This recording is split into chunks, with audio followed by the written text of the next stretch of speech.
একটা বাস্তব ঘটনা কিতাবের মধ্যে লিখছে। রাসূল আকরাম সাল্লাল্লাহু আলাইহি ওয়াসাল্লামের জলিলুল কদর সাহাবী হযরতে আব্দুল্লাহ ইবনে মাসউদ রাদিয়াল্লাহু আনহুর ছাত্র জলিলুল কদর তাবেঈ এবং মুহাদ্দিস হযরত মুজাহিদ রাহমাতুল্লাহি আলাইহি। বুখারী শরীফের মধ্যে হযরত মুজাহিদ রাহমাতুল্লাহি আলাইহি সূত্রে অনেক হাদিস বর্ণিত আছে। হযরত মুজাহিদ রাহমাতুল্লাহি আলাইহির যুগে বাজার থেকে গোলামবাদী খরিদ করে আনা এবং বাজারে নিয়ে গোলামবাদী বিক্রি করার রেওয়াজ ছিল, প্রথা ছিল। তো হযরত মুজাহিদ রাহমাতুল্লাহি আলাইহি ঘরোয়া কাজের জন্য একদিন বিকেল বেলায় বাজারে গেছেন একটি বাদী খরিদ করার জন্য। দাসী, মনোযোগ আসেনি? জি, আমার সাথে একটু আপনারা কথা বলিয়েন। আমি কইলাম না আমি তো বিদেশি মানুষ, ভাষার বেশ কম না। আপনারা আমার কথা বুঝতেছেন কিনা একটু কথা বললে আমার স্যাটিসফাই হবে, ঠিক আছে না? ইনশাআল্লাহ।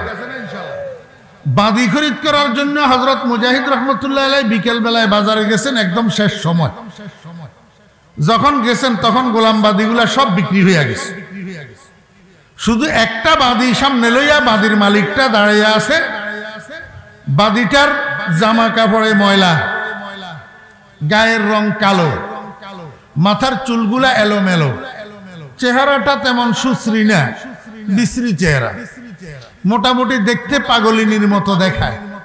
হযরত মুজাহিদ রাহমাতুল্লাহি আলাইহি মনে মনে চিন্তা করে এই পাগলিরে কিনে কি করব, আর না কিনেও কি করব, আরেকদিন কে আসবে, আবার সময় নষ্ট হবে, হোক পাগলি হইলেও হোক কিনে নিয়ে যাই। বাদীর মালিকের কাছে যাইয়া জিজ্ঞেস করে, ভাই বাদীটা আপনার? বলে জি হুজুর আমার। বিক্রি করবেন? হ্যাঁ বিক্রি করব। কত টাকা? এত টাকা। তো মালিকের সাথে হযরত মুজাহিদ রাহমাতুল্লাহি আলাইহির সাথে মূল্য নিয়ে আলোচনা হইতেছে। এই সময়ের মধ্যে পাগলি বাদী এটা কথা বলি উঠছে। বাদী কয়, হুজুর আপনি যে আমাকে খরিদ করতে চাইতেছেন। হযরত মুজাহিদ রাহমাতুল্লাহি আলাইহি আর মালিক কথা বলতেছে, কথার মাঝখানে পাগলি কথা বলি উঠছে। পাগলি কয়, হুজুর আপনি যে আমাকে খরিদ করতে চাইতেছেন, আমার তো একটা শর্ত আছে। হযরত মুজাহিদ রাহমাতুল্লাহি আলাইহি কম্মা দেখতে পাগলের মতো লাগে, আবার শর্তও তো কয়। কি শর্ত? পাগলি কয়, হুজুর শর্ত হলো ফজরের নামাজের পর থেকে ইশার নামাজ পর্যন্ত এই সময়ের মধ্যে আপনি আমাকে যত কাজের অর্ডার দিবেন আমি মানতে বাধ্য থাকব। ইশার পর থেকে ফজর পর্যন্ত রাত্রিকালীন এই সময়ে যদি আপনি আমাকে কোনো কাজের হুকুম দেন, আমি সেই হুকুম মানতে পারবো না। বুঝছেন না? বুঝেন নাই? হযরত মুজাহিদ রাহমাতুল্লাহি আলাইহি মনে করছে যে রাত্রে কাজের হুকুম দিলে পাগলির ঘুমের ব্যাঘাত হবে, এই জন্য শর্ত করে নিতেছে। তো মুজাহিদ রাহমাতুল্লাহি আলাইহি কয়, ঠিক আছে বাবা, আমার ঘরে কাজের তেমন চাপ নাই, তোর মনে যা চায় তা করিস, কোনো অসুবিধা নেই। খরিদ করি বাদীটাকে নিয়ে বাড়িতে চলে গেছে। বাড়িতে হযরত মুজাহিদ রাহমাতুল্লাহি আলাইহির ঘরটা কাঁচা ঘর, বিল্ডিং না, ফাঁকা ঘর না। ঘরের মাঝখানে একটা বাঁশের বেড়া। বেড়া বুঝেন তো? আপনাদের দিকে কি কয়? মাশাআল্লাহ, একটা বাঁশের বেড়া। বেড়ার এক পাশে হযরত মুজাহিদ রাহমাতুল্লাহি আলাইহি রাত্রি যাপন করেন, আর এক পাশে পাগলি বাদী এটা থাকে। সে পাগলি বাদী এটা থাকে। কিছুদিন যাওয়ার পর এক রাত্রের গভীরে হঠাৎ হযরত মুজাহিদ রাহমাতুল্লাহি আলাইহির ঘুম ভাঙি গেছে। হযরত মুজাহিদ রাহমাতুল্লাহি আলাইহির ঘুম ভাঙি গেছে। কোন দিক থেকে গুনগুন গুনগুন একটা আওয়াজ হযরত মুজাহিদ রাহমাতুল্লাহি আলাইহির কানে আসি লাগতেছে। হযরত মুজাহিদ রাহমাতুল্লাহি আলাইহি চিন্তা করে ব্যাপারটা কি, এই গভীর রাত্রে এই গুনগুন আওয়াজ আসে কোত্থেকে। আরো একটু ভালো করে সজাগ হইয়া শুনি, দেখে যে এটা তো বেশি দূরের আওয়াজ না, ওই বেড়ার ওই পাশ থেকে আওয়াজটা আসতেছে। আওয়াজ হলো পাগলিবাদীর। পাগলিবাদী আল্লাহর দরবারে বসে বসে মুনাজাত ধরে কাঁদতেছে। কি কয়? মুনাজাতের মধ্যে পাগলি কয় কি?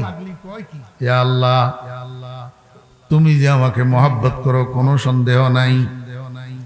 ইয়া আল্লাহ তুমি যে আমাকে মহব্বত করো সেই মহব্বতের উসিলা দিয়া, সেই মহব্বতের কসম দিয়া তোমার কাছে জীবনের গুনাহগুলা মাপ চাইতেছি। মাওলাই করিম আমার জীবনের গুনাহগুলা মাফ করে দাও।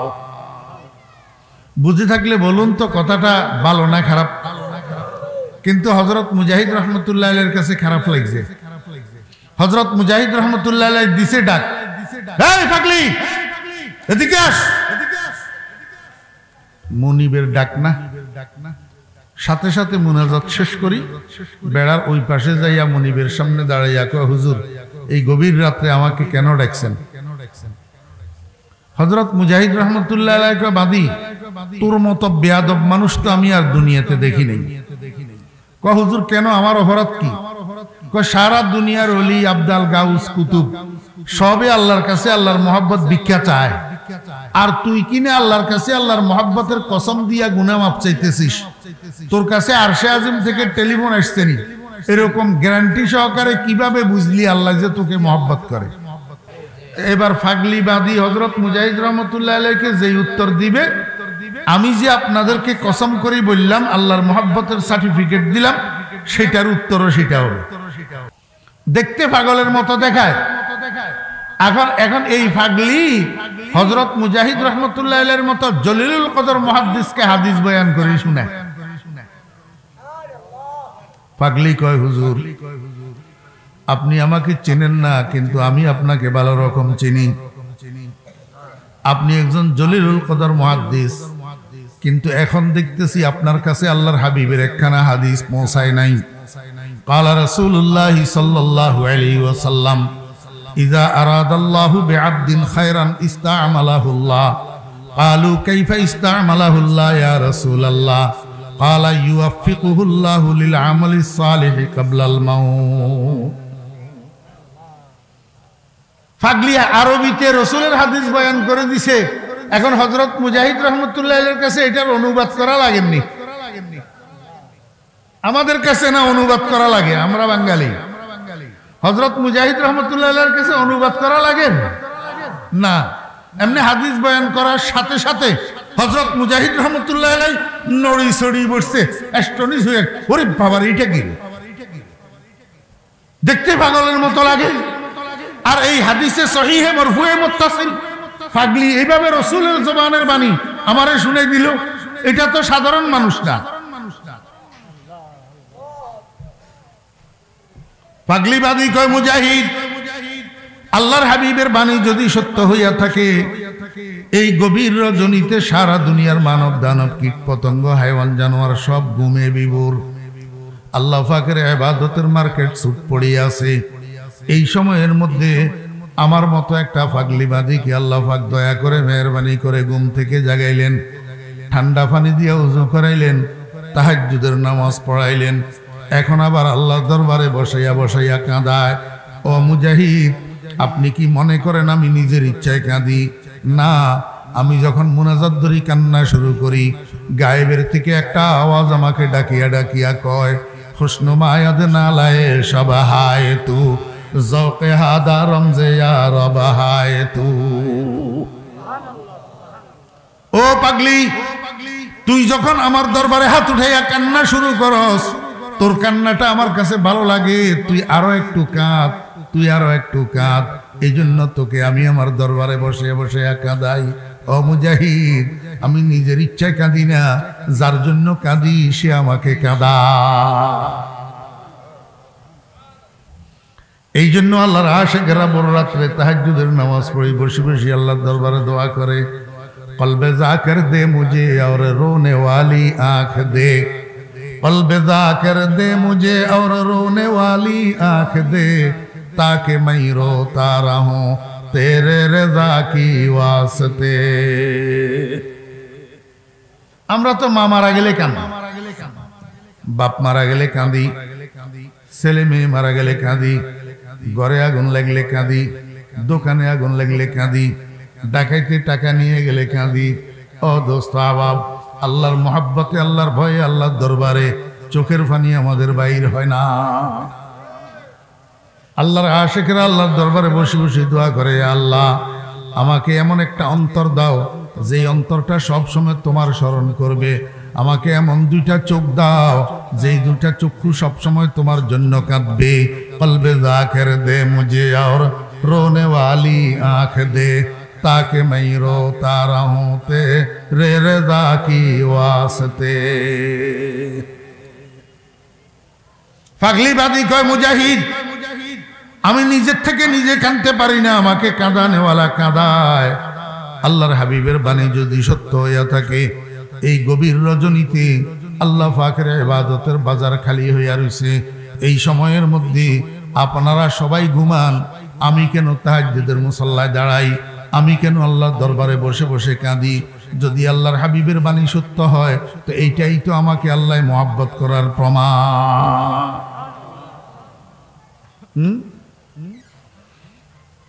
अगर नबूवत से लुत्फत दस्ते यारे, अगर नबूवत से लुत्फत दस्ते यारे जे दस्ते मानाया दही चेकारे, अगर नबूवत से लुत्फे खुद कदम पेश शावद जुदूरी मादम बदम्बे। हजरत मुजाहिद रहमतुल्लाह अलैह चमकी उठसे। हजरत मुजाहिद रहमतुल्लाह अलैह को ओ फागली, আমি তোকে সাধারণ মনে করছিলাম, এখন দেখি তুই সাধারণ না, তুই একটা অসাধারণ মানুষ। আমি তোকে সাধারণ মানুষ মনে করছিলাম, ভুল বুঝে তোর থেকে এতদিন সেবা গ্রহণ করছিলাম। ও পাগলিবাদী, আজকের এই মুহূর্তে তোকে আমি মুক্ত করে দিলাম। মৃত্যু পর্যন্ত যতদিন বাঁচবি গোলামের জীবন তোকে আর যাপন করতে হবে না। এই মুহূর্তে তোকে আমি স্বাধীন করে দিলাম। তবে একটা শর্ত আছে, তুই আমাকে খরিদ করার সময় শর্ত দিয়েছিলি, আমি তোর শর্তটা মেনে নিয়েছিলাম। আজকে তোকে স্বাধীন করার সময় আমি একটা শর্ত দিতেছি। শর্তটা হলো, স্বাধীনতার জীবনে যতদিন বাঁচবি অন্য কোথাও যাইতে পারবি না, আমার এখানে হায়াতটা কাটাইতে হবে। এতদিন পর্যন্ত ভুলবশত আমি তোর থেকে সেবা নিয়ে যে ভুল করেছি তার প্রায়শ্চিত্ত করব মৃত্যু পর্যন্ত, তুই ইবাদের খেদমত করিয়া করিয়া। আল্লাহ পাক পাল্লা ঘুরেই দে। পাল্লা আল্লাহ কি করে? বসিত কাকস কে জদ্দর আশিকি গাম, বসিত কাকস কে জদ্দর আশিকি গাম বমাশুকি বরায়াদ আখিরশনা। মানুষ যখন সচ্চা দিলে আশিক হয়, সচ্চা দিলে মানুষ যখন প্রেমিক হয়, সচ্চা দিলে মানুষ যখন খাদেম হয়, এক সময় আল্লাহ পাক রব্বুল আলামিন তাকে মাশুক বানাইয়া দেয়, মখদুম বানাইয়া।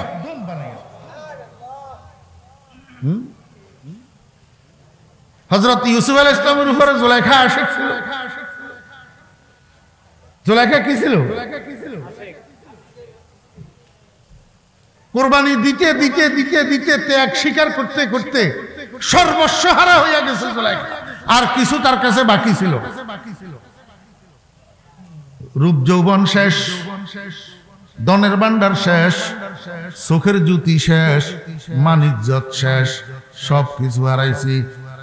নাম মাত্র একটা স্বামী ছিল আজিজে মিশর, নামের কসম এইটাও মরে গেছে। ও বেরা দোস্ত আবাব, জুলাইখার দুনিয়ার মধ্যে নাই বলতে আর কিছু নাই।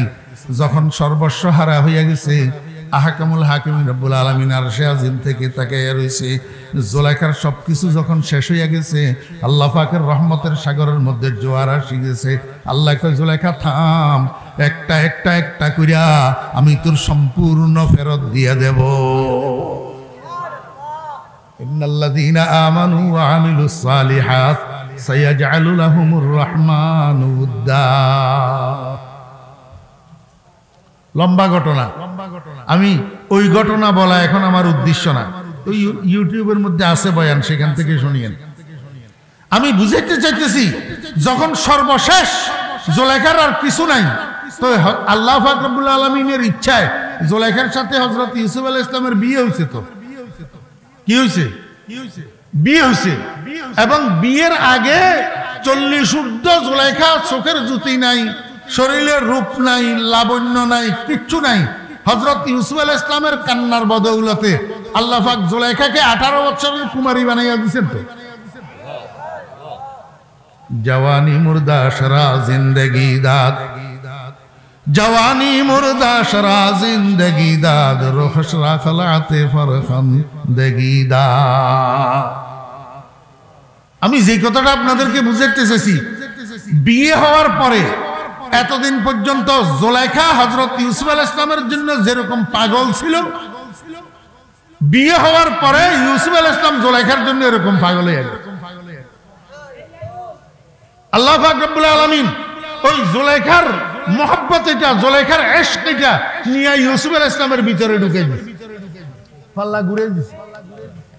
এই কথাটারে হযরত জামি রাহমাতুল্লাহ আলাইহি ব্যক্ত করতেছেন। বসিত কাগজ কে জদ্দর আশে, কখনো হজ নিয়া, কখনো কোরআন তেলাওয়াত নিয়া, কখনো জিকির নিয়া, কখনো দান সদকা নিয়া, কখনো আল্লাহ পাকের হুকুমগুলা মানার মাধ্যমে, নবীজির সুন্নতগুলা পালন করার মাধ্যমে আল্লাহু আকবার দরপর করতে থাকো, দরপর করতে থাকো।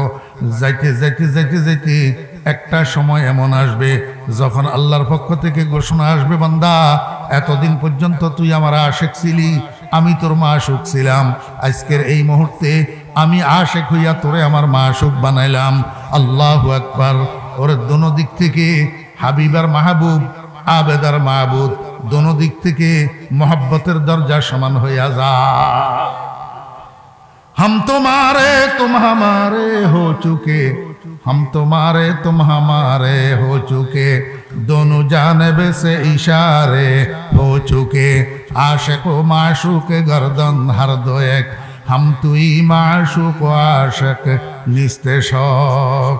बंदा इबादत करते करते, अल्लाह अल्लाह करते करते, जिकिर करते करते, तलावत करते करते, रियाजत मुजाहादा मुराकाबा मुशाहादा करते करते एमन एकटा समय आसे, एमन एकटा मकामे पौঁছে, যেই মকামটাকে মকামে আবদিয়ত বলা হয়, মকামে আবদিয়ত বলা হয়। এই মকামে আবদিয়তের মধ্যে বান্দা যখন পৌঁছাইয়া যায়, এই বান্দার জন্য আল্লাহ পাক যে কোনো সিদ্ধান্ত করার আগে বান্দাকে জিজ্ঞেস করে, ও বান্দা তোমার জন্য আমি এরকম একটা সিদ্ধান্ত করতেছি, বলো তুমি এই সিদ্ধান্তে রাজি আছো কিনা। खुदी को कर बुलंद इतना कि हर तकदीर से पहले, खुदी को कर बुलंद इतना कि हर तकदीर से पहले, खुदा खुद बंदे से पूछे बता तेरा रज़ा क्या है। अल्लाह আল্লাহ পাক আমাদের সবাইকে বেলায়েতে উজমা নসিব করেন, সবাই বলেন আমিন। আল্লাহুম্মা রযুকনা বেলায়েতাকাল উজমা। আল্লাহ পাক পারে না হযরত বশরে হাফি রাহমাতুল্লাহ আলাইহিকে মদের আসরের থেকে উঠাই নিয়ে আল্লাহ পাক কুতুব বানাইয়া দিছে, বিসমিল্লাহির রহমানির রহিম লেখা একটা কাগজের টুকরাকে সম্মান করার কারণে। আমাদেরকে পারে না আল্লাহ পাক বানাইতে? অদস্ত কান্দে না আল্লাহর দরবারে, কান্দেন না। আব্দহু মাই বখশে আবদিয়ত মুঝে, আব্দহু মাই বখশে আবদিয়ত মুঝে, वजह सद इज्जत है ये जिल्लत मुझे, अब्दहू मैं बख्शे अबदियत मुझे, वजह सद इज्जत है ये जिल्लत मुझे। आय अल्लाह আমি দুনিয়ার বাদশাহী, দুনিয়ার তাওয়াঙ্গারি, দুনিয়ার ফতফদবি, দুনিয়ার ক্ষমতা, দুনিয়ার সম্মান, দুনিয়ার ইজ্জত আমি চাই না। আমারে তোমার গোলাম বানাইয়া দাও, গোলামির জিল্লত আমাকে দান করো। আয় আল্লাহ এই গোলামির জিল্লতটাই আমার জন্য শত ইজ্জতের কারণ। আব্দহু মাই বখশে আবদিয়ত মুঝে, ওয়াজহে সদ ইজ্জত है ये जिल्लत मुझे। আমি আপনাদেরকে বুঝাইতে চাইছিলাম, প্রেমিক যদি সত্য হয়, শেষ পর্যন্ত প্রেমিকের এই প্রেম আল্লাহ ঘুরাই, প্রেমাস্পদের ভিতরে ঢুকাই আল্লাহ ঘুরাইয়া দে। এখন হযরত মুজাহিদ রাহমাতুল্লাহ আলাইহি কয়, পাগলি আমি ভুল করছি তোর থেকে সেবা নিয়া, আমি যে ভুল করছি মৃত্যু পর্যন্ত তোর সেবা করিয়া করিয়া সেই ভুলের প্রায়শ্চিত্ত করতে চাই। তুই স্বাধীনতার জীবন যতদিন বাঁচবি আমার এখানে থাকতে হবে, অন্য কোথাও যাইতে পারবি না। কথা যদিও ঠিক হয়, কিন্তু পাগলিবাদীর কাছে এই কথাটা পছন্দ হয় নাই। পাগলিবাদী আল্লাহু আকবার গোপনে গোপনে আল্লাহকে মহব্বত করত, গোপনে গোপনে আল্লাহর সাথে প্রেম আলাপ করত। এই কথার সাথে সাথে পাগলিবাদী হযরত মুজাহিদ রহমতুল্লাহ আলাইহির সামনে থেকে বেড়ার ওই পার্শ্বে গেছে, যাইয়া সেজদায় পড়ছে। সেজদায় পড়িয়া আল্লাহর দরবারে কাঁদে আর কয়, রব্বুল আলামিন, সারা দুনিয়ার মানুষ জানতো না আমার সাথে তোমার একটা গোপন প্রেমের সম্পর্ক ছিল। সারা দুনিয়ার মানুষ যখন ঘুমাইয়া পড়তো, অদস্ত এখন তো আমরা এতটুক যদি হইতে পারি এতটুক দেখাই। বাপরে বাপ, কত বড় বুজুর্গ, কত বড় ওলি, কত বড় সুফি সাহেব, কত বড় ফাগড়ি। قال النبي صلى الله عليه وسلم إن أخوف ما أخاف على أمتي الشرك الخفي وما الشرك الخفي يا رسول الله قال الرياء أو كما قال النبي عليه الصلاة والسلام। আল্লাহর হাবিব বলেন, আমি দুনিয়া থেকে বিদায় হওয়ার পরে আমার উম্মতের যে কাজের জন্য আমার বেশি ভয় হয় সেই কাজটা হলো শিরকে খফি। সাহাবীরা জিজ্ঞাসা করেন, ইয়া রাসূলুল্লাহ, শিরকে খফি এটা কি? নবীজি বলেন, রিয়া রিয়া রিয়া, লৌকিকতা, মানুষকে দেখানোর জন্য ইবাদত করা, মানুষকে দেখানোর জন্য দান করা, মানুষকে দেখানোর জন্য আউয়াবিনের শাক পড়া, মানুষকে দেখানোর জন্য তসবিহ হাতের মধ্যে লইয়া ঘুরা, মানুষকে দেখানোর জন্য দান সদকা করা।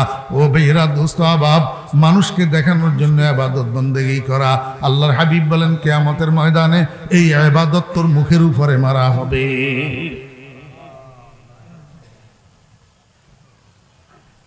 পাগলিবাদী সেজদার মধ্যে পড়ি আল্লাহর দরবারে কাঁদে আর কয়, রব্বুল আলামিন, তোমার সাথে আমার একটা গোপন প্রেমের সম্পর্ক ছিল, দুনিয়ার কোনো মানুষ জানতো না।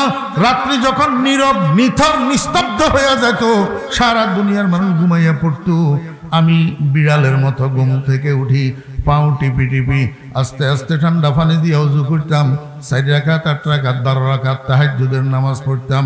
এবার নিরিবিলি চুপে চুপে তোমার সাথে বসে বসে প্রেম আলাপ শুরু করতাম।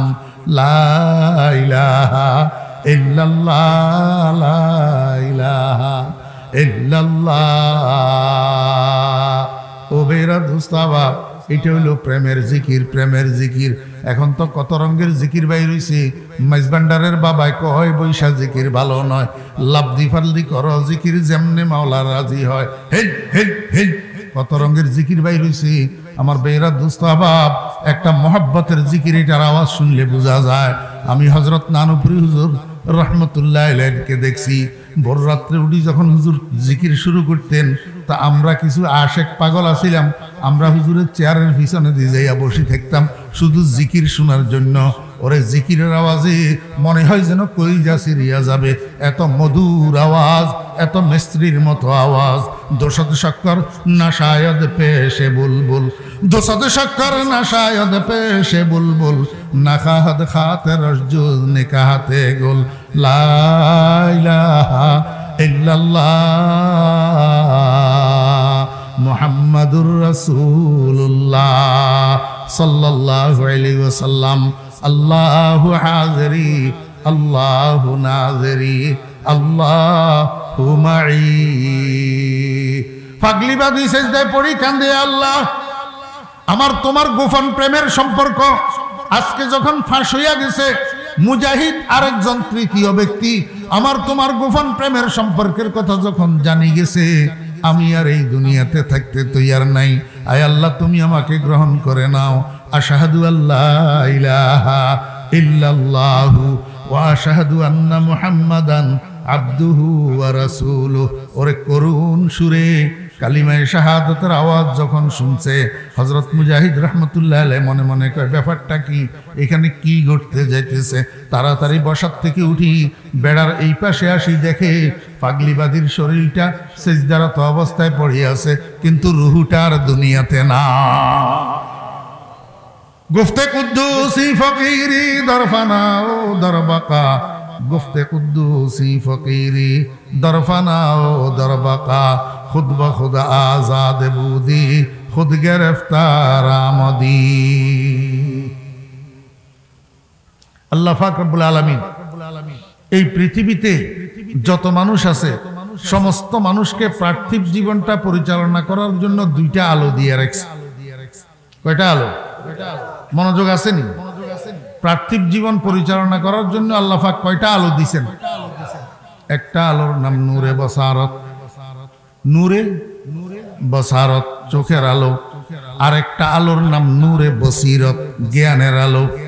আমার বেরা দোস্ত বাপ, একটা মানুষের পার্থিব জীবনের চাল চলন, কথাবার্তা, উঠা বসা, আল্লাহু আকবার, ব্যবসা বাণিজ্য, চাকরি বাকরি, রাজনীতি ইত্যাদি সবকিছু সুন্দর হয়, সবকিছু আল্লাহ পাকের হুকুম মোতাবেক হয়, রসুলের তরিকা মোতাবেক হয়, ওরে জান্নাতে যাওয়ার উসিলা মোতাবেক হয়। কোন সময়? যখন এই নূরে বসারত আর নূরে বসিরত, আল্লাহু আকবার, দৃষ্টির আলো, চোখের আলো আর জ্ঞানের আলো দুটোটার সমন্বয় ঘটে। দুটোটা আলো যখন সমন্বয় ঘটে, তখন মানুষের চোখে ঠিক দেখে, কানে ঠিক শোনে, মুখে ঠিক বলে, হাতে ঠিক ধরে, পাও ঠিক চলে, ওরে ব্রেইনে ঠিক মতো গবেষণা করে। কয়টা আলো? বলেন না, মনোযোগ আসেনি? এই এখন থেকে যেটা বলতেছি এটা কিচ্ছা কাহিনী না। এখন মনোযোগ না থাকলে এবার আর বুঝবেন না, মনেও রাখতে পারবেন না। প্রত্যেক মানুষকে আল্লাহ পাক রব্বুল আলামিন পার্থিব জীবন পরিচালনা করার জন্য কয়টা আলো দিছে? একটার নাম নূরে বসারত, দৃষ্টির আলো, চোখের আলো, আর একটার নাম নূরে বসিরত, জ্ঞানের আলো। ও ভাইয়েরা, দোস্ত আহবাব, কিছু মানুষ আছে দৃষ্টির আলো নাই। দৃষ্টির আলো, জন্ম অন্ধ, মায়ের পেট থেকে বাইরে হওয়ার পরে চোখে আলো পায় নাই। 30 বছর, 40 বছর, 50 বছর, 60 বছর হায়াত অতিবাহিত করতেছে, আল্লাহর বানানো দুনিয়ার কিছু সে দেখে না, জন্ম অন্ধ। এই মানুষটার কাছে দৃষ্টির আলো নাই, কিন্তু জ্ঞানের আলো আছে। জ্ঞানের আলো, আমার ভাইরা দোস্ত বাপ, জ্ঞানের আলো যে তার কাছে আছে সেটার প্রমাণ কি? একটা অন্ধ ভাইকে জিজ্ঞেস করেন, অন্ধ, 2 এ 2 কত? চটপট করে অন্ধ বলে দিবে 4। একটা অন্ধ ভাইকে জিজ্ঞেস করেন 5 এ 5 কত? সাথে সাথে অন্ধ বলে দিবে 10। একটা অন্ধ ভাইকে জিজ্ঞেস করেন 10 টাকার থেকে 6 টাকা গেলে আর কয় টাকা থাকে? সাথে সাথে অন্ধ বলে দিবে আর 4 টাকা থাকে। এই যে যোগ বিয়োগের ফলাফল, এই জিনিসটা অন্ধ বলতে পারে। এটা কি চোখের আলো না জ্ঞানের আলো? আরেকটা জিনিস পরীক্ষা করিয়েন, আমি পরীক্ষা করছি। ও বেয়েরা দোস্ত আহবাব, বাংলাদেশ সরকারের যতগুলা নোট আছে, 1 টাকার নোট, 2 টাকার নোট, 5 টাকার নোট, 10 টাকার নোট, 20 টাকার নোট, 50 টাকার নোট, 100 টাকার নোট, 200 টাকার নোট, 500 টাকার নোট, 1000 টাকার নোট, সবগুলা নোটের থেকে একটা নোট লইয়া একসাথ করেন। একসাথ করি এই নোটটা, এইটা এমনি করি টিভি বলে দিবে এটা 10 টাকার নোট, এটা 20 টাকার নোট, এটা 100 টাকার নোট, এটা 1000 টাকার নোট। টিভি সবগুলা বলে দিবে, যেটা চোখওয়ালা পারবে না। আমি পরীক্ষা করছি তো। রাস্তার পাশে অন্ধ লোক একটা অ্যালুমিনিয়ামের প্লেট লইয়া ভিক্ষা করতেছে, ভিক্ষা। আমি ফাঁসে দিয়া দাঁড়ানো আছি, অন্ধ তো আর আমারে দেখে না। মানুষ আসা যাওয়া করতেছে, কেউ 1 টাকার নোট, কেউ 2 টাকার নোট, এইভাবে অন্ধের প্লেটের মধ্যে দিয়া যাইতেছে। অন্ধ প্লেটের মধ্যে 1 টাকার নোট পড়লেও ভোগ কইতে পারে, 2 টাকার নোট পড়লেও কইতে পারে। সাথে সাথে এটারে দড়ি দেখে আবার প্লেটের মধ্যে রাখি দে। আমি কি করলাম? আমার পকেটের থেকে 10 টাকার একটা নতুন নোট লইয়া অন্ধের প্লেটের মধ্যে রাখলাম। অন্ধ টের পাইছে, সাথে সাথে এটারে দড়ি দেখছে। এমনি করি দড়ি দেখি এটারে পকেটের মধ্যে লইয়া ফেলছে। সঙ্গে সঙ্গে আমি অন্ধরে বললাম, অন্ধ, তুই তো ধোঁকাবাজ, তুই তো আসলে অন্ধ না। সে আমার জিজ্ঞাসা করে, আপনি কে? আমি কই, আমি কে এটা তো তোর দরকার নাই, তুই আগে আমাকে বল তুই অন্ধ কিনা। কয় আমি অন্ধ। তো যদি অন্ধ হবি তাহলে এতক্ষণ পর্যন্ত এতজনে নোট দিল, তুই একটা নোটও পকেটে ঢুকেলি না, এইটা কেন পকেটে ঢুকাইলি? কয় হুজুর, এটা 10 টাকার নোট, এই জন্য এটারে বড় নোট যে, এই জন্য পকেটে ঢুকাইছি। আমি, তুই তো অন্ধ, 10 টাকার নোট যে এটা তুই বুঝতে পারলি কেমনে? অন্ধ আমাকে কয়, ভাই, আমরা যদিও অন্ধ হই, আমাদের চোখের আলো নাই, কিন্তু আমরা নোটের কোনার সাথে এমনি আঙ্গুলের স্পর্শ লাগাইলে বুঝি এটা কয় টাকার নোট। বুঝে থাকলে বলুন তো, এটা দৃষ্টির আলো না জ্ঞানের আলো? আমার ভাইয়েরা দোস্ত আহবাব, তাহলে বোঝা যায় দুনিয়ার মধ্যে কিছু মানুষের কাছে দৃষ্টির আলো নাই, কিন্তু জ্ঞানের আলো আছে। আর কিছু মানুষের কাছে দৃষ্টির আলো আছে, কিন্তু জ্ঞানের আলো নাই। জ্ঞানের আলো নাই, দৃষ্টির আলো আছে কিন্তু জ্ঞানের আলো। ও ভাইরা, অল্প কিছুদিন আগে পত্রিকায় একটা খবর আপনারা পড়ছেননি? এক প্রবাসীর স্ত্রী আরেকজনের সাথে পরকীয়া প্রেমে লিপ্ত হয়েছে। এই পরকীয়া প্রেমের খবর, উনার একটা মেয়ে, আল্লাহু আকবার, 10-12 বছরের নাকি বয়স, এই মেয়ে এই পরকীয়া প্রেম সম্পর্কে জেনে গেছে। যখন মেয়ে পরকীয়া প্রেম সম্পর্কে জেনে গেছে, মায়ের অবৈধ সম্পর্ক যখন মেয়ে দেখি ফেলছে, শেষ পর্যন্ত মা কি করছে, তার পরকীয়া প্রেমিককে সহ সাথে লইয়া দুজন একসাথে হইয়া মেয়েটারে হত্যা করে দিয়েছে। আমার বেরা দোস্ত আহবাব, যে গর্ভে ধারণ করলো সেই গর্ভধারিণী মা মেয়েকে হত্যা করলো। বুঝে থাকলে বলুন না জ্ঞানের আলো আছে কিনা?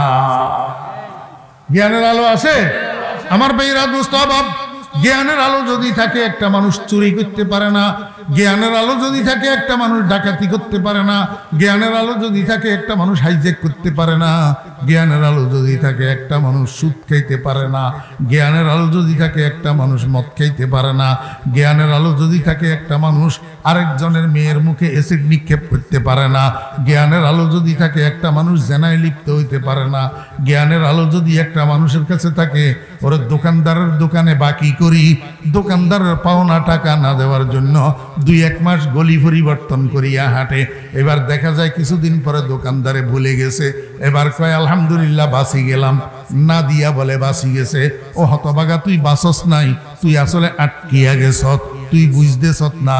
ও বেরা দোস্ত আহবাব, জ্ঞানের আলো যদি একটা মানুষের কাছে থাকে, জনসেবার নামে নির্বাচিত হইয়া, জনসেবার নামে নির্বাচিত হইয়া জনগণের টাকা আত্মসাৎ করিয়া আলিকোতে আর সুইস ব্যাংকে টাকার পাহাড় গড়তে পারে না, মালয়েশিয়াকে আর সিঙ্গাপুরকে সেকেন্ড হোম বানাইতে পারে না, কোটি কোটি টাকা দেশের টাকা জনগণের টাকা লুটপাট করিয়া বিদেশে নিয়া ফাড়ি জমাইতে পারে না। জ্ঞানের আলো যদি থাকে, বুঝা গেল? চোখে আলো আছে কিন্তু জ্ঞানের আলো নাই। আমার বেরা দোস্ত আহবাব, একটা মানুষের কাছে চোখের আলো আছে, জ্ঞানের আলো আছে, দুটোটা আলো যখন একসাথে হয় তখন এই মানুষটা মালিকের ঘরের দরজা চিনে, মালিকের ঘরের দরজা চেনে, মালিকের বাড়ির দরজা চেনে, মালিকের প্রতি কৃতজ্ঞতা প্রদর্শন করা বুঝে, কৃতজ্ঞতা পোষণ করা বুঝে। ও বেরা দোস্ত আহবাব, এখন আমরা তো দেখতেছি আমাদের দেশে কিছু এরকম জ্ঞানী আছে যাদের কাছে জ্ঞানের সার্টিফিকেট আছে কিন্তু প্রকৃত জ্ঞানের আলো তাদের কাছে নাই, কারণ তারা মালিকের ঘরের দরজা চিনে না। ও বেরা দোস্ত আহবাব, গরু ছাগলের কাছে দৃষ্টিশক্তি আছে, পথ দেখে, কিন্তু জমিনের লাইলে দিয়া হাঁটাইলে এদিকে এক কামড় দে ওদিকে এক কামড় দে, ধানের মধ্যে কার ধান এটা গরুয়ে বিবেচনা করতে পারে না, কারণ তার কাছে দৃষ্টিশক্তি আছে, ধান দেখে কিন্তু জ্ঞানের আলো নাই, কার ধান সেটা বুঝে না, মালিকের ধান না অপরের ধান, সেটাতে কামড় দেওয়া যাবে কি যাবে না এটা গরুয়ে বুঝে না। কিন্তু যদিও গরুয়ে মালিকের দান না পরের দান এটা বুঝে না, কিন্তু মালিকের ঘরের দরজা ঠিক মতো চিনে। আপনি মাঠের মধ্যে গরু বাঁধি বিকেল 4টার সময় 3টার সময় মাঠের মধ্যে গরু বাঁধি কালীগঞ্জ বাজারে চলে আসেন, রাত্র 8টা পর্যন্ত আপনি বাজারে রইয়া গেলেন, বাড়িতে গেলেন না। ওরে গরুর গলায় যদি রশি বান্ধা না থাকে, সন্ধ্যার সাথে সাথে এই গরু মাঠের থেকে আপনার গোয়াল ঘরে আসি পৌঁছাবে, একটা গরুও মাঠে থাকবে না। আর 10 জন মালিকের গরু যদি মাঠের মধ্যে সারা থাকে, যার যার গরু তার তার গোয়াল ঘরে যাবে, যার যার গরু তার তার বাড়িতে যাবে, এক মালিকের গরু আরেক মালিকের বাড়িতে যাবে না। আমার ভাইয়েরা দোস্ত আহবাব, দেখবেন গ্রামের মধ্যে কিছু মানুষে কুকুর লালন পালন করে, কুকুর পালে। এই যে মানুষ কুকুর পালে, কুকুরের খাদ্য কি দেয়? ভাতের মাড়, ভাতের ফ্যান। আপনাদের দেশে কি কয়? ফ্যান, ভাতের ফ্যান। কালীগঞ্জ বাজারে ভাতের ফ্যান কেজি কয় টাকা করে বিক্রি হয়? হ্যাঁ, 2 পয়সাও তো বেচা যায় না, 2 পয়সাও তো বিক্রি হয় না। এই মূল্যহীন একটা জিনিস যেটা 2 পয়সা বিক্রি হয় না, সেই জিনিসটা কুকুরের খাবার দে, তাও সিরামিকের প্লেটে। কিসের মধ্যে? ভাঙ্গা বাসনের মধ্যে, ভাঙ্গা বাসনের মধ্যে, ভাঙ্গা প্লেটের মধ্যে, যেটার মধ্যে জীবনে কোনোদিন কেউ পানিও খাবে না, সেই পরিত্যক্ত বাটির মধ্যে, পরিত্যক্ত প্লেটের মধ্যে কুকুরকে খাদ্য দে, তাও মূল্যহীন ভাতের ফ্যান। 4-5 দিন খাওয়ানোর পরে 5-6 দিন খাওয়ানোর পরে এখন কুকুরে কি করে, রাত্রের 10টা থেকে ফজরের আজান পর্যন্ত আপনার ঘরের দরজায় বসি সারা রাত বিনা বেতনে সিকিউরিটি গার্ডের দায়িত্ব পালন করে। রাত্রের 2টার সময় আপনার বাড়িতে যদি চোর ঢুকে, কুকুর ততক্ষণ পর্যন্ত ঘেউ ঘেউ বন্ধ করবে না যতক্ষণ মালিক সজাগ হওয়ার কোনো আলামত না পায়। ঠিক না ঠিক? আমার ভাইরা দোস্ত বাপ, একটা কুকুর যদি আপনি পালেন, এই ফ্যান খাওয়াইয়া, মূল্যহীন ফ্যান খাওয়াইয়া, দিনের 4টার সময় আপনার বাড়ি, আপনার ঘর কালীগঞ্জ বাজারের থেকে 1 কিলোমিটার দূরে, দিনের 4টার সময় আপনি যখন কালীগঞ্জ বাজারে আসার জন্য রওনা হইলেন, কুকুরিটা আপনার সাথে সাথে রওনা দিছি, কুকুর আপনার সাথে সাথে কালীগঞ্জ বাজারে আসবে। আমার বেহরা দোস্ত বাপ, কালীগঞ্জ বাজারে আসার পরে আপনি তো আপনার প্রয়োজনে, আপনার কাজে এই দোকানের থেকে ওই দোকানে, ওই দোকানের থেকে ওই দোকানে ঘোরাঘুরি করতেছেন, কিন্তু কুকুর আপনার পিছনে পিছনে আপনাকে বিরক্ত করবে না। ওই বাজারের প্রবেশ রাস্তার মুখে সে এক পাশে পড়িয়া ঘুমাবে। রাত্রের 10টার সময় আবার যখন কাজকর্ম শেষ করার পরে আপনি বাড়ির দিকে ফেরত রওনা দিবেন, কুকুরকে টেলিফোন করে জায়গা লাগে না। কুকুর যতই ঘুমাক, মালিকের পায়ের আওয়াজে ঘুম ভাঙে যায়।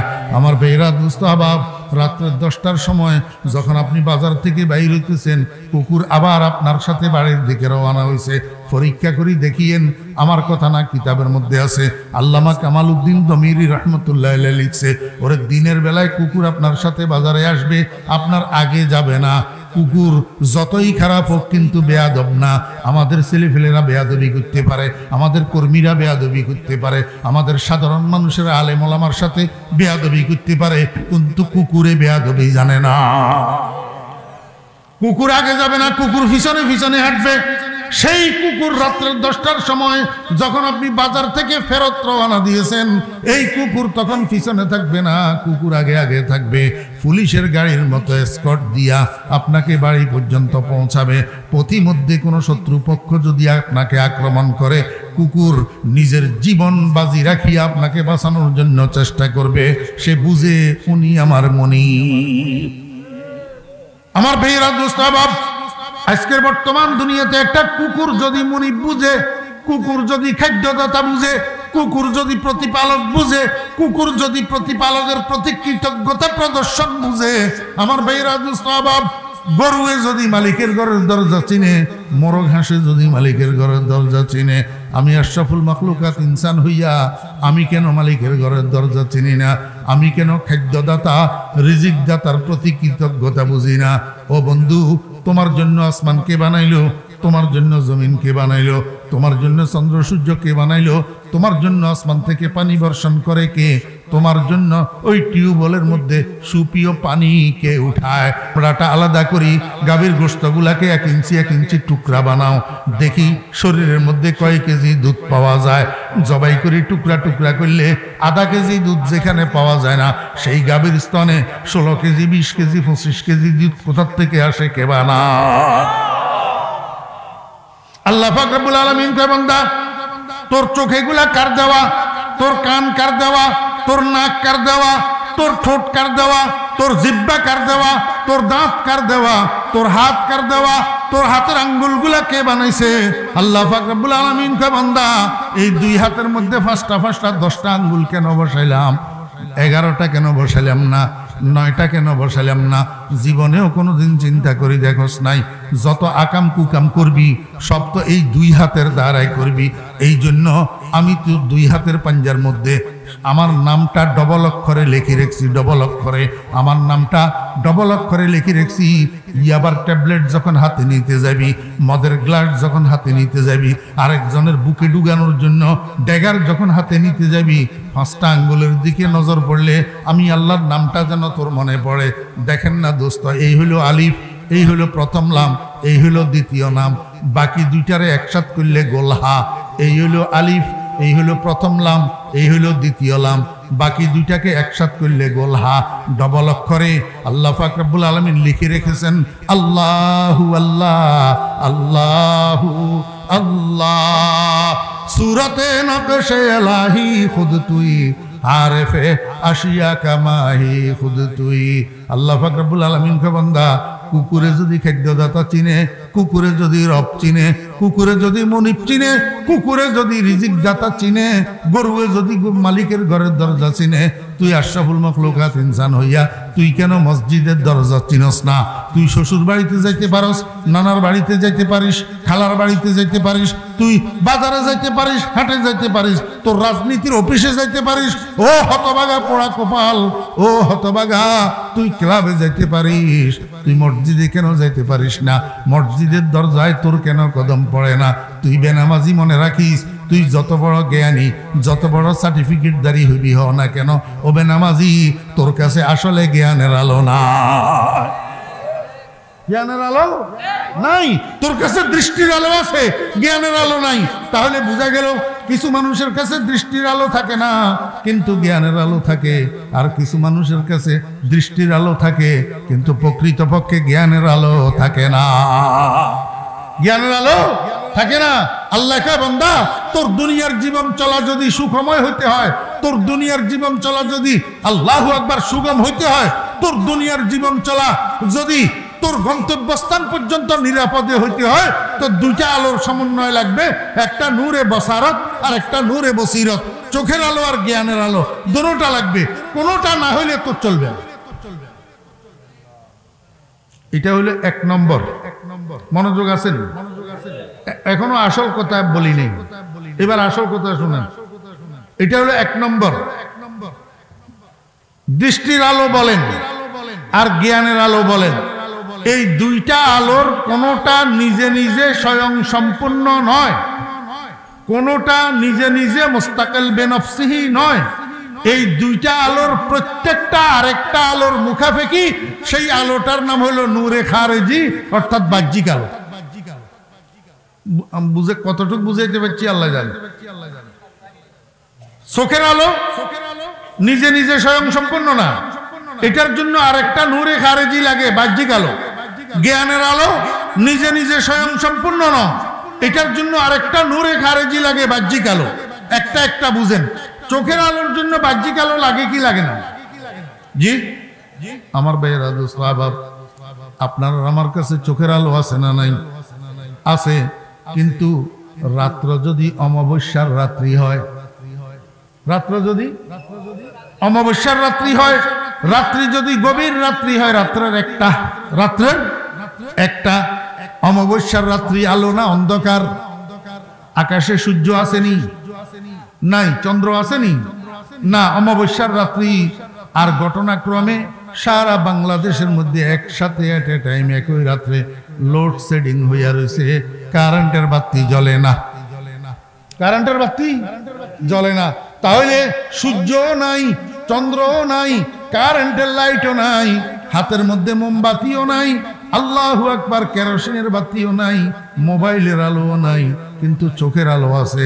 বাহিরের নাই বলতে কোনো আলো নাই।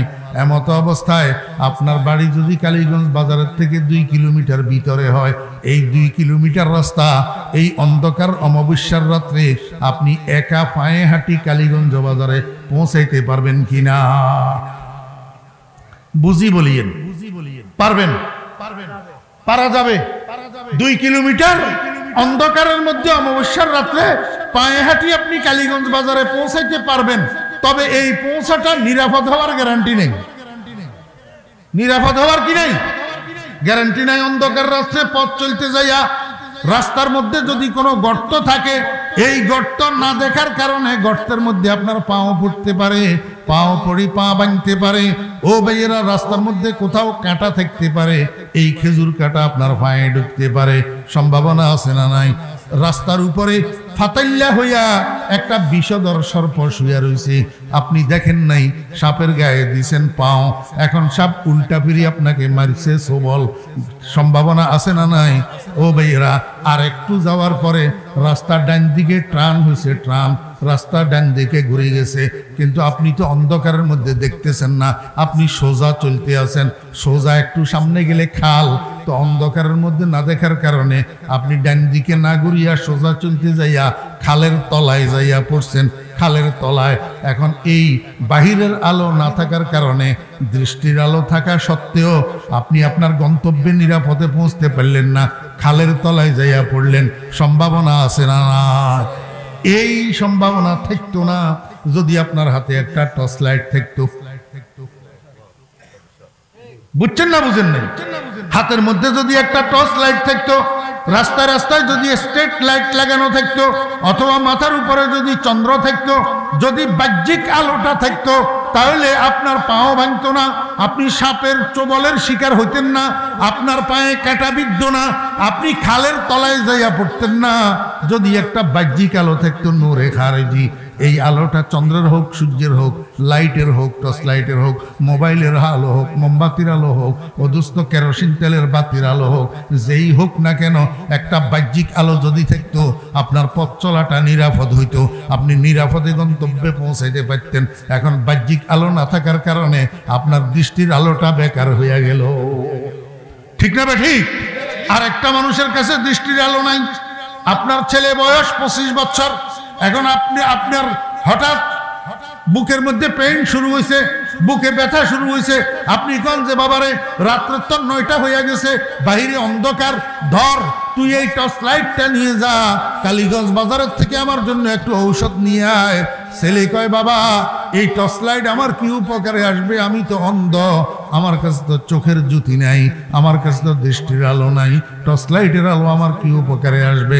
তাহলে বোঝা গেল বাহিরের আলো যদি থাকেও, কিন্তু চোখে আলো না থাকলে বেকার। আবার বাহিরের আলো যদি না থাকে, চোখে আলো থাকলেও বেকার। বোঝা গেল একটা দৃষ্টির আলো, এই দৃষ্টির আলোর জন্য বাহ্যিক আলোটা প্রয়োজন কি প্রয়োজন না? একটার জন্য একটা লাজেম, দৃষ্টির আলোর জন্য বাহ্যিক আলো লাজেম, বাহ্যিক আলোর জন্য দৃষ্টির আলো লাজেম। এই কথাটা বুঝছেন না বুঝেন নাই?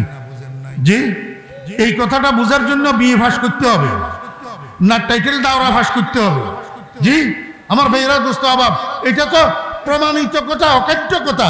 চোখে আলো আছে, বাইরে আলো নাই, চলতে পারবেন না। বাইরে আলো আছে, চোখে আলো নাই, চলতে পারবেন না। একটার জন্য একটা জরুরি, একটার জন্য একটা জরুরি। যদি দুটোটা একসাথে থাকে তাহলে আপনার চলা সুগম, আপনার চলা সুখময়, আপনার চলা গন্তব্য পর্যন্ত পৌঁছানো নিরাপদ। আর যদি একটা আছে একটা নাই, তাহলে নিরাপদ না। কথা বুঝছেন না বুঝেন নাই? এটা যদি বুঝি থাকেন, এবারে আর একটা বুঝেন, আলো মোট কয়টা? একটা চোখের আলো, আরেকটা কয় না, আরেকটা। যদি বাহ্যিক আলো ছাড়া চোখের আলো পরিপূরক না হয়, কাজে না লাগে, নিরাপত্তা বিধানকারী না হয়, আল্লাহর হাবিব জনাব রাসূলুল্লাহ সাল্লাল্লাহু আলাইহি ওয়াসাল্লাম বলেন, উম্মত এমনি ভাবে তোমার জ্ঞানের আলোর জন্য আর একটা বাহ্যিক আলো এরকম দরকার। যতক্ষণ পর্যন্ত এই বাহ্যিক আলো তোমার জ্ঞানের আলোর সাথে সংযুক্ত না হবে, এই জ্ঞানের আলো তোমাকে যে পথ চালাবে, এটা নিরাপদে চালাবে না। তোমার পথ চলা নিরাপদ হবে না, তোমার পথ চলা সুখময় হবে না, তোমার পথ চলা সুগম হবে না। এটা সুগম হওয়ার জন্য তোমাকে নিরাপদে তোমার গন্তব্যস্থল জান্নাতের দরজায় পৌঁছানোর জন্য তোমার জ্ঞানের আলোর সাথে আর একটা বাহ্যিক আলো লাগবে। সেই আলোটার নাম হলো নূরুল কোরআন ওয়াস সুন্নাহ, কোরআন সুন্নাহর আলো। ওই বুঝছেন না বুঝেন নাই? চোখের আলোর জন্য বাহ্যিক আলোর দরকার আছে না? নাই। তো জ্ঞানের আলোর জন্য বাহ্যিক আলোর দরকার আছে। চোখের আলোর জন্য বাহ্যিক আলো, এটা সূর্যের আলো, চন্দ্রের আলো, লাইটের আলো, টর্চ লাইটের আলো। আর জ্ঞানের আলোর জন্য বাহ্যিক আলো, কোরআন সুন্নাহর আলো। কিসের আলো? আমার ভাইরা দোস্ত বাব, যেই জ্ঞানের আলোর সাথে কোরআন সুন্নাহর আলো সংযুক্ত থাকে না, সেই জ্ঞানের দ্বারক বাহকের চোখে সঠিক দেখে না, সঠিক শুনে না, সঠিক বলে না, সঠিক চিন্তা করে না, সঠিক ধরে না, সঠিক চলে না। অর্থাৎ সর্ব অঙ্গ তার পথ চলা নিরাপদ হয় না, একটা অঙ্গ সঠিক করে না। কারণটা কি? কারণ হলো জ্ঞানের আলোর সাথে কোরআন সুন্নাহর আলো যুক্ত নাই। আমাকে মনে কষ্ট নিবেন না ভাইরা, দোস্ত আবাবেরা, এই কোরআন সুন্নাহর আলো, আল্লাহু আকবার, কোথায় কারা কার জ্ঞানের আলোর সাথে কোরআন সুন্নাহর আলোরে যুক্ত করে? এই যে লাইট জ্বলতেছে, তার কয়টা? একটার নাম নেগেটিভ, দুটোটার মধ্যে কারেন্ট আছে না? হ্যাঁ, একটার মধ্যে আছে আর একটার মধ্যে নাই। পজিটিভে আছে, নেগেটিভে নাই। তো নেগেটিভে যখন কারেন্ট নাই, তা আপনি এক কাজ করেন না, বলে আমি এটা রাখবো না, আমি নেগেটিভ রাখবো না, এটার মধ্যে কারেন্ট যখন না এটা রাখি লাভ কি? আমি শুধু পজিটিভ দিয়া বাতি জ্বালাবো, জ্বলবে বাতি? জ্বলবে না। জয়েন করার যে পদ্ধতি, সেই পদ্ধতি অবলম্বন করতে হবে, সেই পদ্ধতি অনুসারে মেইন সুইচ লাগাইতে হবে, সেই পদ্ধতি অনুসারে মিটার লাগাইতে হবে, সেই পদ্ধতি অনুসারে সুইচ বোর্ড লাগাইতে হবে, সুইচ বোর্ডে সুইচগুলা ফিট করতে হবে, হোল্ডার ফিট করতে হবে, কাট আউট ফিট করতে হবে, সকেট ফিট করতে হবে, যেটা যেখানে লাগানোর দরকার। নেগেটিভের সাথে নেগেটিভের জয়েন্ট, নেগেটিভের সাথে নেগেটিভের জয়েন্ট। কোনো এক জায়গায় নেগেটিভের সাথে যদি পজিটিভের জয়েন্ট হইয়া যায়, বাতি জ্বলবে না, আগুন জ্বলবে, ঘরটা পুড়ে যাবে, ছাই হইয়া যাবে। এখন এই জয়েনিং এর ইলেকট্রিসিটির কাজগুলা কে করবে? সাহেবে কয়, এই কে করবে রে আমাদের ঘরের ইলেকট্রিকের কাজ? উত্তরের বাড়ির আব্দুল করিমের ফ্লাইট ইলেকট্রিশিয়ান, সে করবে। কয় না, হেরে দিয়ে আমি কাজ করাবো না। কয় কেন? ফ্লাইটটা মুরুক্ষ, ক্লাস 8ও পাস করে নাই, আমি বিসিএস ক্যাডার, আমার ঘরের কারেন্টের কাজ আমি করব। আমি বলি ভাই, আপনি বিসিএস ক্যাডার হইতে পারেন, কিন্তু ইলেকট্রিসিটির প্র্যাকটিক্যাল প্র্যাকটিস আপনার কাছে নাই। আপনি যত বড় বিসিএস ক্যাডার হন না কেন, আপনার ঘরের ইলেকট্রিক ওয়ারিং আপনি করতে পারবেন না। ওই ফলাজিটারে আপনি মুরুক্ষ বলতেছেন। ইলেকট্রিসিটির ব্যাপারে তার কাছে প্র্যাকটিক্যাল প্র্যাকটিস আছে, সে প্রশিক্ষণ গ্রহণ করছে, যদিও ক্লাস 8 পাস না করে, কিন্তু ইলেকট্রিসিটির কাজ তাকে দিয়া করাইতে হবে। আপনি করতে গেলে আগুন জ্বলবে, ঠিক না ভাই? ঠিক। আমার ভাইরা, দোস্ত আবাব, এই যে জ্ঞানের আলোর সাথে বাহ্যিক আলো, কোরআন সুন্নাহর আলোটাকে জয়েন করে দিবে, যুক্ত করে দিবে। কোথায় করে এই কাজ?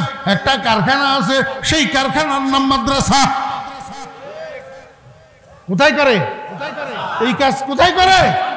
মাদ্রাসায় করে। কারা করে? সেখানে কারিগর কতগুলো আছে, মেকানিক কতগুলো আছে। মেকানিক এগুলার নাম আলেম, মেকানিক এগুলার নাম আলেম।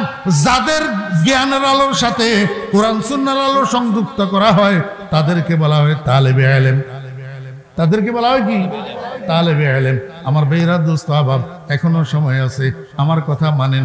আপনার ছেলে, আপনার নাতি, আপনার বাগিনা, আপনার ভাতিজা, আপনার বাড়ির লোক, আপনার প্রতিবেশী, একটা 6 বছরের ছেলেরে আপনি আল্লাহু আকবার এই কালীগঞ্জ, বলিদাপাড়া মাদ্রাসায় ভর্তি করান। মনোযোগ আছেন? বলিদাপাড়া মাদ্রাসায় ভর্তি করান।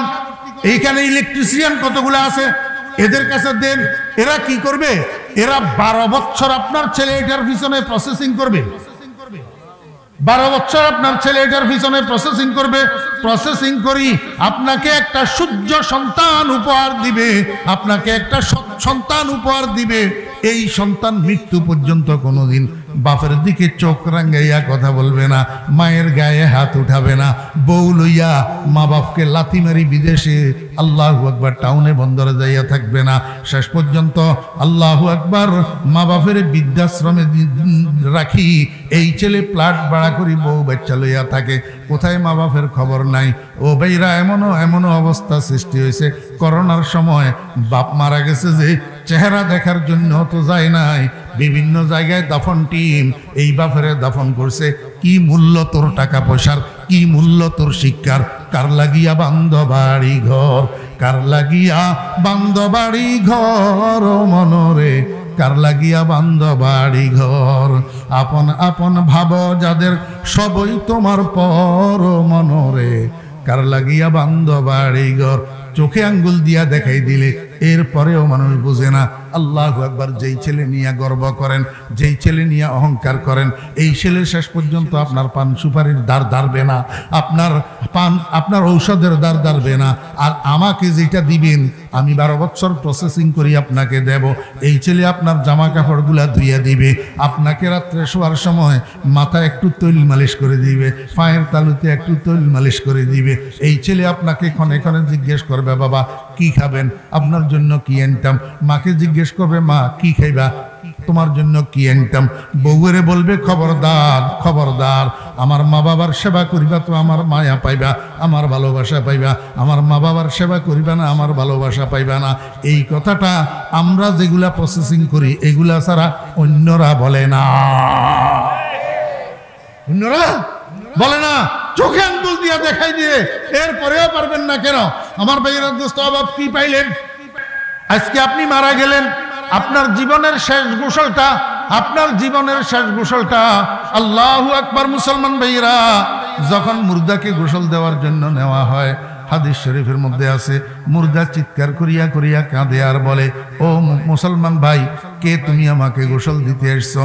আজরাইলের চিপে আমার গোটা শরীরটা তুলা তুলা রেজা রেজা হইয়া গেছে। আমারে বেশি শক্ত হাতে ধরিও না, আমারে বেশি কঠিন হাতে ঘষিও না, আমারে বেশি কঠিন হাতে মালিশ করিও না। তুমি আমাকে শক্ত হাতে ধরলে আমি ব্যথা পাই, কষ্ট পাই, বরদাস্ত করতে পারি না। আল্লাহর হাবিব বলেন, এই যে গোসল দেওয়ার সময় মুর্দা চিৎকার করিয়া কাঁদে, চিৎকার করিয়া কাঁদে আর বলে, এই চিৎকারের আওয়াজ ইল্লা সাকালাইন, শুধু জিন আর মানুষ ছাড়া আর আল্লাহর সৃষ্টি সমস্ত জীবগুলাই শুনে। ও ভাইরা দোস্তাবাব, কি ছেলে তৈয়ার করলেন? আপনার ছেলে আপনার জীবনের শেষ গোসলটা সুন্নত মোতাবেক দিতে জানে না, বাড়া করি মানুষ আনি আপনাকে গোসল দেওয়া লাগে কেন? জীবনের শেষ পোশাকটা আপনার কাফনের কাপড়, আপনার ছেলে আপনাকে পড়াইতে জানে না, মসজিদের ইমাম সাহেবকে ডাকা লাগে কাফনের কাপড়গুলা খাটিয়ার উপরে বিছানোর জন্য, কাফনের কাপড়গুলা পরাই দেওয়ার জন্য। আপনার ছেলে আপনাকে কবরে রাখার সময় দোয়াটা মুখস্থ জানে না, আপনার কবরে মাটি দেওয়ার সময় দোয়াটা মুখস্থ জানে না। ওই হতভাগা সন্তান আল্লাহু আকবার বাপের জানাজার নামাজ পড়ার জন্য দাঁড়াইছে, ইমাম সাহেবের সাথে আল্লাহু আকবার বলে, কিন্তু কোন তাকবীরে কি পড়া লাগবে? জানাজার নামাজের একটা মুখ্য অংশ আছে, জানাজার দোয়া, আল্লাহুম্মা গফিরলি হাইয়িনা ওয়া মাইয়িতিনা। আপনার সন্তান আপনার জানাজার নামাজের দোয়াটা পর্যন্ত শুদ্ধ করে মুখস্থ জানে না। আপনার সন্তান জানাজা ফুটতেছে আপনারে ঠকাইয়া, আপনিও তো আপনার আব্বারে ঠকাইছেন, আপনার আব্বা আপনারে শিখায় নাই, আপনিও আব্বারে ঠকাইছেন, দোয়া ছাড়া জানাজার নামাজ পড়ে দিয়েছেন। এখন আপনার ছেলেও আপনারে ঠকায়, দোয়া ছাড়া জানাজার নামাজ পড়ে দিয়েছে। আল্লাহর রহমতে আমরা তো আব্বারে ঠকাই না, আমরা শুধু জানাজার নামাজ পড়ি না, বরং আব্বার জানাজার নামাজের ইমামতি আমরা করি, আর আমরা যেগুলারে প্রসেসিং করে দিই সেগুলা আব্বার জানাজার নামাজের ইমামতি করে। ঠিক না বে ঠিক? কিন্তু ইয়ার ফেললেন আমার ভাইরা দোস্ত আবাব, এখনো সময় আছে। একটা ছেলেকে হইলেও আলেমে হাক্কানি রব্বানি বানান, একটা ছেলেকে হইলেও মাদ্রাসায় পাঠান, একটা ছেলেকে হইলেও এই কারিগরগুলার কাছে দেন। এই কারিগরগুলা আপনার ছেলের জ্ঞানের আলোর সাথে কোরআন সুন্নাহর আলোকে সংযুক্ত করে দিবে, সংযুক্ত করে দিবে। আমার ভাইরা দোস্ত আবাব, আপনার আব্বা ছোটবেলায় আপনাকে মাদ্রাসায় পাঠাইতে পারে নাই, এই জন্য আপনার জ্ঞানের আলোর সাথে কোরআন সুন্নাহর আলো সংযুক্ত হয় নাই। এখন আপনি সেই কাজটা করেন, সেই কাজটা করলে আপনার লাভ হবে কি? কিয়ামতের ময়দানে আল্লাহ পাক রব্বুল আলামিন ফেরেশতা দিয়া কিয়ামতের মাঠের থেকে সমস্ত আলেমদেরকে ডাকাইয়া সামনে নিয়ে আসবে। ফেরেশতাকে বলবো, ও ফেরেশতা, এই ধর আমার দফতর নিয়ে যা, আমার দফতরের মধ্যে নাম দেখি দেখি সমস্ত আলেমদেরকে আমার সামনে ডাকিয়ান। আলেমেরা যখন আল্লাহ পাকের সামনে আসবে, আল্লাহ পাক প্রথমে আলেমদেরকে ধমকাধমকি করবে, ডাঁট ডপট করবে, হেই বেটা, এলেম দিছিলাম, এলেম মতো কাজ করস নাই, আমল করস নাই, মাদ্রাসায় পড়াস নাই, শালি দুনিয়া দুনিয়া করছ, এই জন্য তোরে এলেম দিছিলাম, কেন আমল করলি? এরকম কিছুক্ষণ গরমাগরমি করবে, যেরকম বাপের ছেলের সাথে করে। তোকে আমি কি বলছিলাম, তুই কি করলি? আল্লাহ পাক আলেমদের সাথে প্রথম কিছুক্ষণ গরমাগরমি করবে, শেষে বলবে, আমার বন্ধু তো বলছিলেন মাই ইউরিদিল্লাহু বিহি খায়রা ইউফাক্কিহু ফিদ্দিন। ও বান্দা, ইলম যে আমি দিছিলাম তোকে, এটার পিছনে আমার ইরাদায়ে খায়ের কার্যকরী ছিল, আমি ইরাদায়ে খায়ের কারণেই তোকে ইলম দিছিলাম। যাই হোক, ইরাদায়ে খায়ের কারণে ইলম যখন দিয়েই দিছি, ভুল ত্রুটি যা করছ যা মাফ করে দিলাম, সমস্ত আলেমেরা বেহেশতে চলে যা। হিসাব নিকাশ আছে নি? আপনি যতই কটূক্তি করেন, যতই ক্রিটিসাইজ করেন, আলেম দেখলে আপনার শরীরে জ্বালা পোড়া করে, আপনার পশমে খোঁটায়, আলেম দেখলে তাতে আলেমের কি আসে যায়? বিনা হিসাবে জান্নাতে যাবে।